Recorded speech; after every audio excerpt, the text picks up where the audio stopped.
Hi, darling. Welcome to my first ever vlog.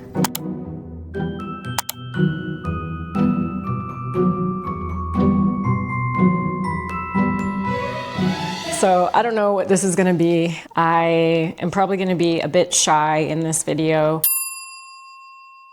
and that's okay. And I guess I wanted to try a vlog format to just see how it feels. I mean, the truth is this whole channel, like, I'm really new to it. I'm still kind of practicing getting comfortable and talking to the camera and getting comfortable with it all. And I thought, you know, vlogging and kind of like doing something, and I'll tell you about what I'm doing in a moment, but kind of doing something while I'm talking might be a nice thing to do. I suppose why did I even want to try to do this? Okay, I think I wanted to try to do this because a lot of the creators that I follow on YouTube do VLOGMAS, and I thought, maybe it would be fun to do VLOGMAS.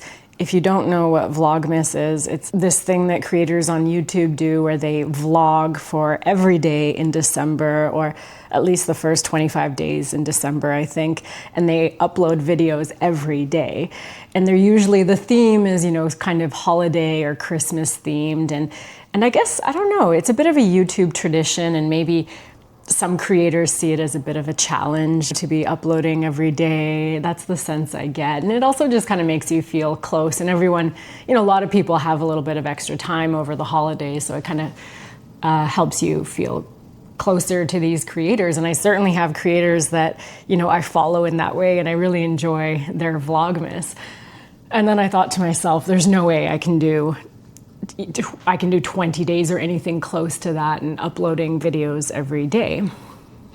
But then I thought, well, how can I do it in a way that works for me, and in a way that, you know, kind of make it my own and kind of fit the mission of this channel. And then I thought, oh, I know, I'll do 12 days, kind of like a play on 12 days of Christmas. And I'll do 12 days of spiritual gifts to yourself and kind of rebel against consumerism. And then I thought that would be so fun. And each day I would share a little mini practice or a tool or an insight or a little reflection or something for personal practice. I thought that was kind of a sweet idea. And then I was like, even 12 days, like that's a bit too much. And I still have my 12 ideas. I have way more than 12 ideas, so maybe I'll gently trickle them out over the next few months. And then I thought, well, let's try it out. And I have no idea, maybe I won't even end up putting this video anywhere, but I thought maybe I can even just have one, just try it out once and kind of see how it feels. People did seem to really like the recent AMA video where I answered questions, and people do seem to like, you know, kind of getting to know the person behind the screen. So that's kind of sweet. By the way, I just noticed, maybe I'm just kind of behind on things, but this is the first year that I noticed that YouTube does the sort of end of year wrap up, kind of like what Spotify Wrapped does. And I think it was this morning, I saw that YouTube had essentially had this like summary of my watch habits and styles for the whole year. Maybe I'll share a little glimpse into that. But that was kind of fun. So maybe, I don't know what this will be, and maybe this will be my one single Vlogmas video, and that's okay. But you clicked on the video, so maybe you enjoy these types of cozy vlog type videos, and let's just see what happens. And so, because the cool thing with a vlog style video is we can still have the same conversations that I would have with you in a video that's a little bit more, you know, I still kind of sit here, but I'm a little bit more focused, maybe a little bit more prepared, and well, definitely more prepared in what I'm going to say. But we can still have a conversation, and I don't know, we can do all sorts of things. I can still answer questions, or I can kind of just see what topics I feel like talking about, and we can see how it goes.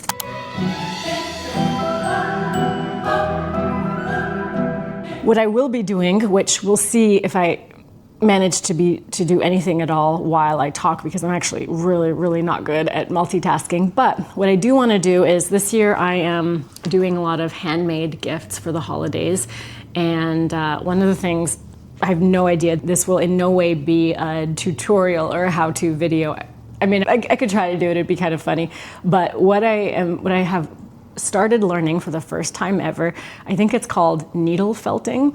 So what you get is, I have a whole bag of these wool, these basically just little clouds, little clumps of wool, and in different colors. And I got the neutral kind of colors with a lot of creams and beiges, grays, and some pinks. And then you take, and it comes out like this, and you take, oh, I don't want to get any in my tea.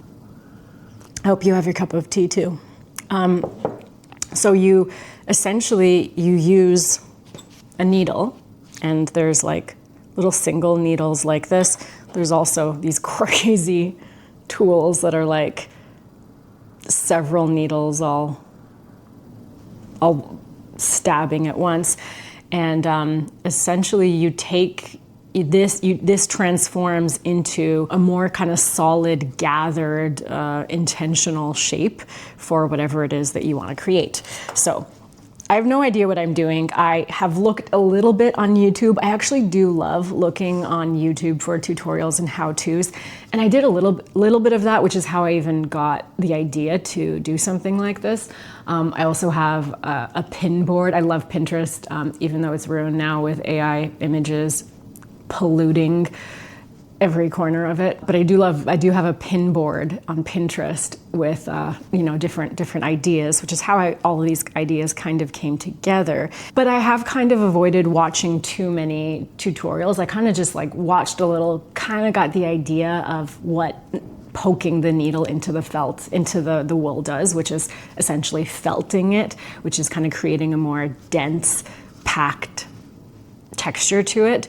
And then I'm sort of freestyling, because I thought I could totally follow a step-by-step tutorial, and so I could do something a little bit more guided. But it made me think of being like in kindergarten and being a little kid, and we would watch the teacher demonstrate something, but a lot of times you would just sit down in front of a box of toys and you would just mess around with things. And that's how learning, I mean, I used to teach kindergarten, I should know. That is such a rich way that learning happens independently, and it's kind of a very deep and integrated way to learn, where we just kind of mess around with things till we figure it out. So I decided I would mess around and figure. I have a big bag, so I can make some mistakes and really take my time. We're still several weeks away from when I have to give gifts, and so I can really mess around and see what happens. So I'll show you. I have a few iterations. A couple nights ago, I started kind of experimenting. This is the first iteration. I want to make little figurines. I want to make little dolls. This is essentially a little piece of cork that I stuck a couple broken pieces of toothpicks into, and then I started covering it with felt, and then kind of stabbing it with the needle to get that effect. Not the best iteration probably. Then prototype number 2 was this, which is just a bunch of, so the skeleton of it, which I'm just kind of making it up. I don't even know how to make, if they do, they must make little skeletons, like a little wireframe to build on top of. But this is just a few toothpicks held together by masking tape underneath it all. And then again, kind of wrapping the wool around it. So that one was a little bit better. And then the third one that I did, which is naturally the best, although maybe not the final, is this little guy here. And so what I did for the wireframe, or the little skeleton, so for this one, I took kind of like florist wire, and I created a rough shape of a little being, a little human being. And then I wrapped the wool around it and felted it with the needles to kind of get a more dense and solid feel, but it's still quite soft. So that's really good. I think I'm just gonna play with, I think today what I'm gonna do as we talk, as we hang out, is make another one of these, but maybe play with scale, maybe try something that's a little bit bigger, and just see if I can improve upon the prototype, if I can improve upon the skeleton that kind of holds it all together and gives shape to it. I know the head is, and look how tiny it is. It's super, super tiny. And this is kind of fun. So one thing about me is I have ambitions to create miniature worlds ever since, I think it was, God, was it that sweet little Canadian TV show? You know, Canadian television has these competitive reality shows, these like competition reality shows, but they're Canadian, and I think the British baking show is like that too. Everyone is so friendly and sweet, and they actually like help each other even though it's a competition. Well, there was one called, I can't remember what it was called. It was something, but it was something about miniatures, best of miniatures or something. And so ever since I watched that, I mean, I was always kind of wanted to make dioramas and little mini stages for little tiny finger puppets for some reason. But then after I saw that show, I was really into the idea of making anything miniature. So this is me really getting to bring that dream into reality. All right, so here I go. This is gonna be challenging because like I said, I actually am terrible at multitasking, but I really wanna give it a try. I figured, if I'm gonna wanna talk about a topic and share about something, sometimes it's nice to be doing something with your hands. We know this from, again, teaching school children sometimes that, doodling or fidgeting or doing something with their hands is actually good for feeling good and for focusing. But it can kind of feel good to do that. So we shall see. What did I want to talk about today anyway? I mean, I guess I'm feeling grateful. I went down to every other week, a video every other week. And so, we're growing the channel really slowly, but I've been really, really pleased at the whole experience and the feedback and everyone kind of being curious and asking questions and really just watching and being curious and interested and finding some of the topics really helpful. So that feels really good and it's super fun. I mean, I've loved YouTube as a viewer for many, many years. I think the pandemic was really when I started to really get into YouTube and really discover channels that I love. And again, maybe I'll share the sort of the YouTube's version of Wrapped. I don't know what they're calling it, but that end of the year roundup. And I have a lot of I watch a lot of random topics, but all of them uplifting and nourishing and enriching and so much fun. And I don't know, I just find we can categorize YouTube as another social media platform, kind of, but it just feels so much more intentional, I don't know, it's like, yes, there's a feed, there's like the recommendations, but I mean, I guess the big difference with YouTube, and I promise I won't be talking about YouTube the whole time, but the big difference with YouTube, let me make sure the scale is what I want it to be. Okay, we're pretty much the same size, but that's okay. I think I like this size. The thing with YouTube is, at the end of the day, the big difference between YouTube and other social media platforms is that things don't just autoplay, right? So even if you're looking at your YouTube homepage, whether you're on mobile or on desktop, as you're scrolling and as you're looking at thumbnails, you have to be the one to choose to click on something so that it starts playing. It's not like TikTok or Instagram where things are just playing nonstop and you're on this kind of nonstop ride, especially if you turn off your autoplay, which I highly recommend if you don't have it turned off. Turn off your autoplay so that after the video that you intentionally decided to watch, it doesn't just start playing another video that it chooses for you. So the fact that you have to elect to click on a video to get it to start playing is really nice, and that makes a big difference to me. And I like that about YouTube. I guess like any other platform, you can be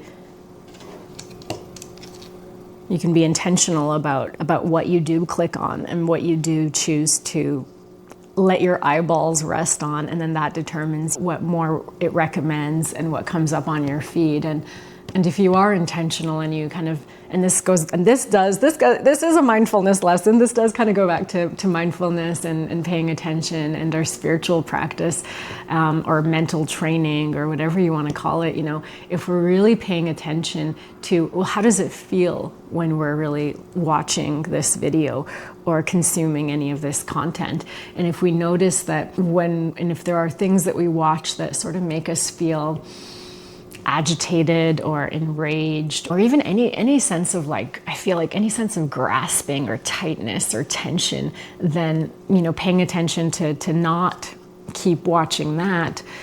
So not continuing to watch things like that, so that you don't get fed more of the same, which brings in that sense of tightness and these qualities in us that we're actually trying to balance for well-being and for feeling good. We're actually trying to balance out these qualities. And this could be offline too, whatever activity you're doing, whatever interaction with a person that you're having. And is this something that seems to bring a sense of ease? And again, I always come back to the body. Is this something that brings a sense of ease and softness and actually decontraction in the body? Decontraction in the body?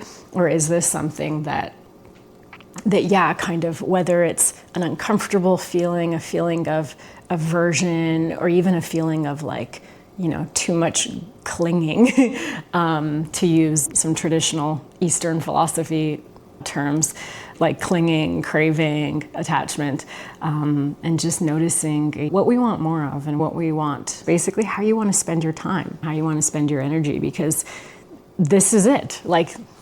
Look, wherever you are right now, pause. This is it. Take a look at your surroundings, feel your body, take a breath, notice colors, textures, temperature, sensation, sound.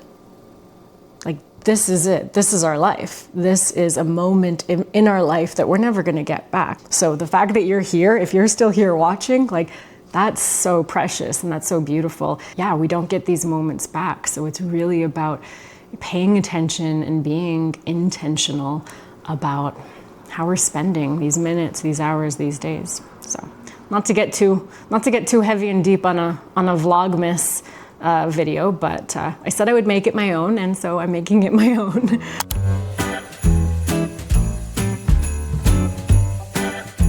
Okay, why is this one not as good as the other one? Okay, or maybe it's because it's still wireframe, it's still skeletal, but this is all I have to show for. This is all I have to show for how long have we been hanging out. There's no way I'm gonna have anything, not to be negative, but there's no way I'm gonna have a doll done at the end of this video. So I might have to share, either put up a photo if I do have something done at the end of the video, or maybe share it on my socials or something.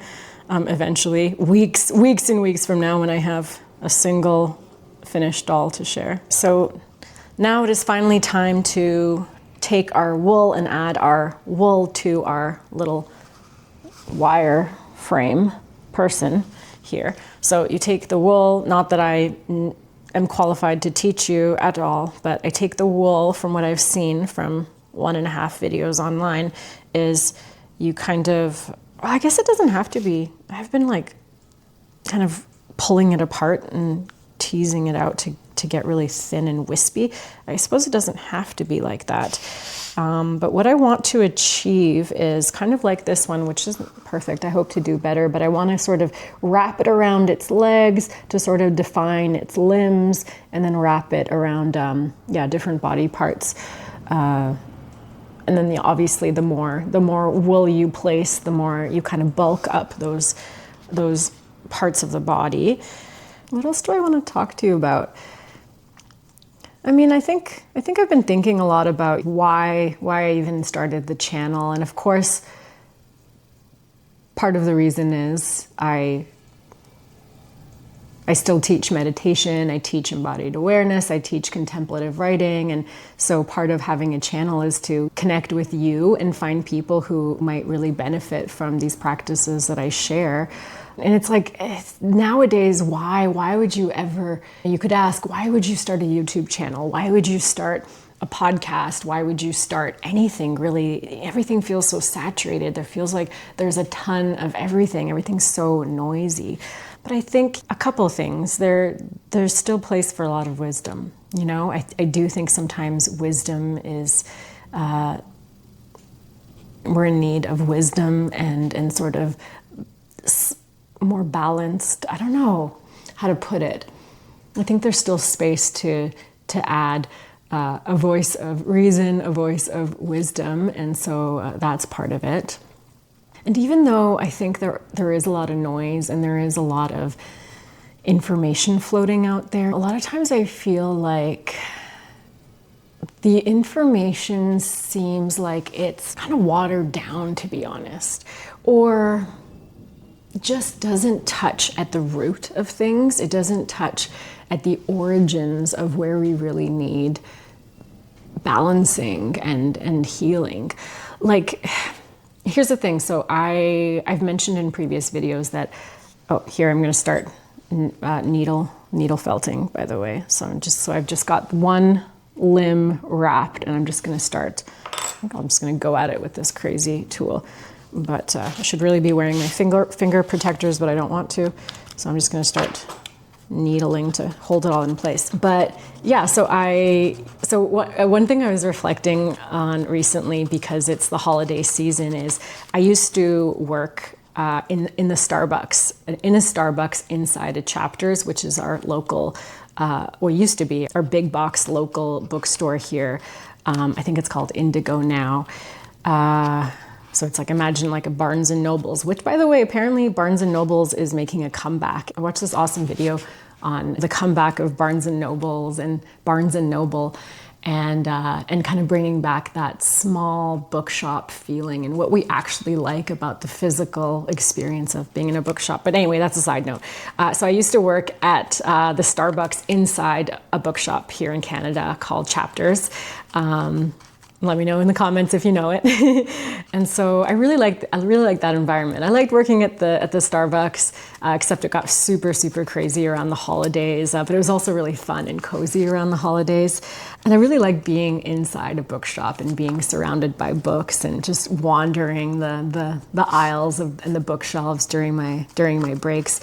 And of course, being a very introspective person, really drawn to a lot of the self-help books and anything on personal growth. And then cut to, when I discovered, and I touched on a lot of this in the AMA video, but I found there were things in the self-help world in the 80s and 90s that I probably found really helpful. But it wasn't until I really discovered Eastern philosophy and Eastern wisdom traditions like Buddhism that it just made so much sense to me. It was like, it's actually quite simple. Not to say that it's easy, because it's not easy to integrate and to really realize deeply in your body these truths that can set us free, but they are simple. You can kind of articulate it in a few sentences. I mean, that's what the Four Noble Truths of Buddhism are, right? Just really expressing this idea that being a human means suffering, and it means having difficulty and having stress. And first, it's just kind of like accepting that, this is just what it's like here. And already that sense of acceptance and that sense of accepting the universality of that human condition is kind of like, okay, there's nothing wrong with you, there's nothing wrong with me, and this is just the way it is. And then the understanding that, the root of all of that suffering is essentially craving. So it's wanting things to be a different way. It's the non-acceptance of the way that things are. It's having expectations. It's, again, I always say, it's wanting things to be more, better, different, right? So that kind of like this resistance towards the way that things are is what really causes us difficulty. So really when you pay attention, and for those of you who have an embodied practice will really notice that, when you really pay attention during the day, no matter what you're doing, there's always this sense of discomfort. There's always this sense of unease, and we're either kind of squirming away from the way things are, or we find something that we like and we just kind of want to hold on to it. And so there's tension there and there's unease there because we're gripping and we're holding on and we're forcing, and there's that rigidity and all that stress and tension. And so understanding that the path to freedom, to reducing suffering, is honestly relaxing. in a way the word relax really encompasses that sense of allowing, that sense of accepting, that sense of letting go, that sense of letting things be and being in flow with the reality. And that's it, Obviously, it's a very, very deep teaching, and you can elaborate, and there's nuance, and there's all sorts of things. But really, it is that simple. And it's just that the practice of it, actually understanding that, okay, if I kind of let go and allow and let go of expectations, and if I understand that, and also understanding that it is a natural, while I'm talking, let me actually do something. And it's like understanding that, because again, relaxing and being soft, being compassionate to yourself, not being critical or thinking there's something wrong with you that you're doing that, but realizing that that's actually your biology and that's your nature. And we're wired that way for a good reason, right? Otherwise, we would not really do anything in this life if it was just about just floating through things. So there is a benefit. There's a few ways that this natural tendency in us benefits, and one of them is to be looking out for something that could be different or something that could cause us harm, again, that negativity bias. And so that really serves us to keep us protected, and that's really good. But also for creativity and innovation and striving and thriving and really just having a life and having rich experiences, that same tendency to be a little dissatisfied with the way things are drives us to do things. So that can be a really good thing if it's held in balance, right? If it's not really causing so much stress and difficulty. So it's understanding that. So there is nuance, and you can tease it out a little bit, but ultimately it's so simple, and ultimately softening craving does lead to freedom.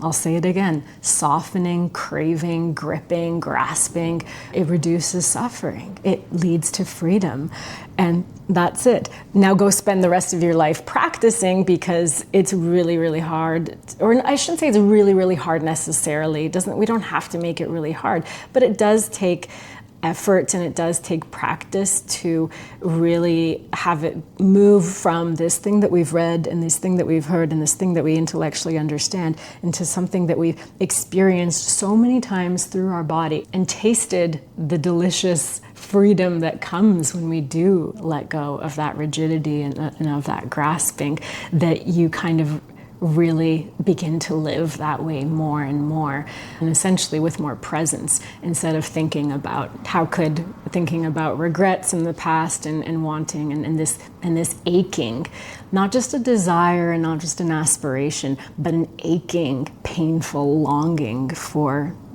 something else. And so it's like, look, I don't want to be dismissive. I have to be careful with this. I think there is merit to having all of these self-help books and all of these podcasts and all of these teachers and all of these, it is good to find a voice and find a language and a framework and just a way of having this wisdom delivered in a way that makes sense to each being, and each of us is different. So there is merit in there is merit in the variety of self-help content, but the volume, and how it does still play into consumerism, and how this wisdom is sort of getting delivered to us in a capitalist consumer system, where the flashy title, the flashy, sexy new way of talking about it is supposed to capture our attention. And so I just can't help but a lot of times feel, whether I'm in a bookshop or online or on any platform where there's media, and kind of looking at all of this self-help stuff, it's like it just does seem like a lot of times that it's a watered down version of this Eastern wisdom that we don't have to figure out. Like, it's already, there's no secret to happiness or peace. Like, it's already all figured out. It's just that we need to practice. And a lot of times people end up just continuing to listen, to consume and to purchase the information without, seeing lasting results in their lives. I mean, there's all of these, like, and again, I don't want to put down any of these authors or teachers, but there's how not to give a fuck and let them theory. And when you really look at any of these, and there's so many more, when you really look at the message, it's a watered down version of the Four Noble Truths in Buddhism, which is essentially radical acceptance, being present and being radically accepting of the present moment. And that's it. That's it. Again, with nuance, and yes, we can elaborate, but essentially, then it just comes down to the elaboration is in service of how can we actually implement this? How can we actually make this a practice into our lives? And I know it might sound hypocritical because here I am building a platform and I have workshops and programs and things, but I like to think that I really don't claim to have invented anything new or created a new method or have a new product to sell. It's really taking ancient wisdom and sharing that in a way that makes sense. So I don't know, maybe you can argue that it's the same thing that everyone's doing, but I feel when I look out there, I feel like a lot of people are making it sound like they've invented something, or you need to buy their book, you need to listen to their teaching, and that's like the way, this is what's gonna save you, and I just don't like that attitude of being some secret holder and having something that you are missing or that you need to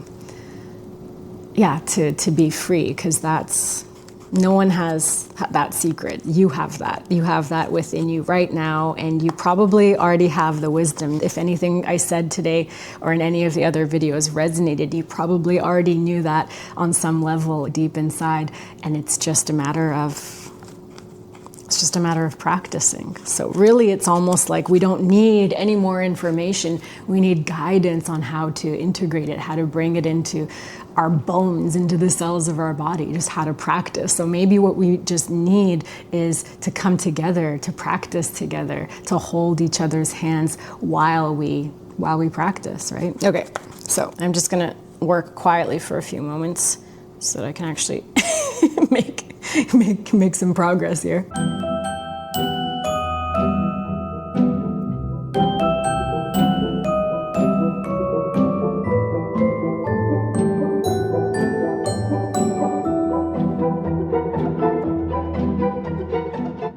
Okay, so this is what I've got so far, and we're finally moving on to the core, what do you call that? The torso and the head. Okay, this is a little harder than I thought it would be. There's a pleasure in learning, right? I mean, I don't think there's a natural pleasure always in failing and not being the part of the learning where you're not really good at it, but you can kind of train yourself to be like, yeah, it's okay. And that's kind of the beginning of being good at something, is not being good at it. So I'm kind of celebrating the messiness because it's in service of the growth and the learning and the mastery. Here's the other thing with wanting to do a vlog. Even if I like this format, and if you like this format and I want to do more, the other issue is I'm quite a private person. And so the idea of just holding a camera and walking around my home or walking around when I'm out and about, not really sure about that, I definitely have let you into at least this part of my home, but yeah, I kind of feel private about yeah, the rest of it. So there's that too. But I wonder, you know, definitely we can do an art tour. We can do a little tour of some of the art that I have around the house, and that might be fun. I don't know. Would that be fun? We touched on a couple of them because it came up in the AMA questions in the last video. But there's a lot more. Oh, there's so much more that I could share about. So maybe after this we'll do a quick art tour, and then we'll wrap up.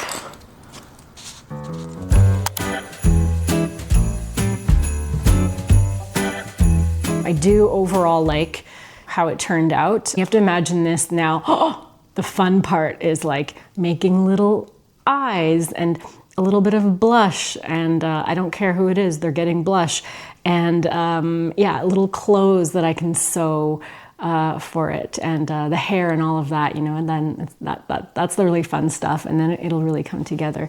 So I'm happy with it. I'll try to in some way share a more advanced version of these little felt dolls, and here I'll show a little close-up of. There's a little close-up of that's the order in which I made them. So this is the one that I made today. So not bad, coming along.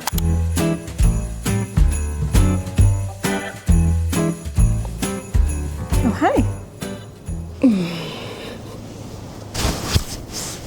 Oh, hi. And finally, that brings us to the teeniest, tiniest Christmas tree ever. It is a real tree though, that I have to water and take care of. And actually these are little rose hips that I harvested with a dear friend, locally grown here in British Columbia, wild rose hip, and decided to sort of string them onto the tree. And so, yeah, I hope it was nice to sort of hang out and chat, and I guess we ended up talking about the same things that I always talk about in a lot of ways, but in a bit of a different format and kind of more relaxed and doing crafts. Let me know if you never want me to make a vlog again, and that's okay too. And it's okay to try things out. These are, of course, our little stockings behind me, and that's my partner, Ecos, and me, Parisa. So I guess this is my one and only Vlogmas video for today. Who knows, maybe one day when I can do YouTube full time, I can actually do Vlogmas properly. But it was fun to try something new. Thank you for being here. If you made it this far, maybe we just leave each other with this reminder that so much of peace and feeling good come from relaxing and being in the flow and kind of taking a look around our reality, whatever it is, however bright or dark it might be in the moment. And maybe the best thing that we can do is just sort of say, yeah, this is the way it is right now. And kind of feel what it feels like in the body, to really say that with your full body. This is the way it is right now. And if it is bright, then that means you can kind of savor the brightness and the light. And if it's a little bit more dim, then we can notice that too. We can still have this sense of openness and allowing it to be what it is. In the words of Jack Cornfield, one of my teachers, maybe we can tell ourselves, may this be the cause of my awakening. And however things are in this moment, you know, how can I view it so that it is in service of my development, in service of my awakening? What if this too is happening for me? Not just to me, but really happening for me. And how can I use this to let go a little bit more, open up a little bit more, love a little bit more, and just practice being okay with this too? Because that is a superpower.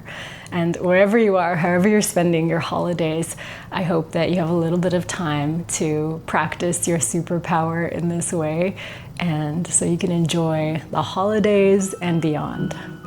Thank you for being here. I love you and I mean it. I'll see you next time.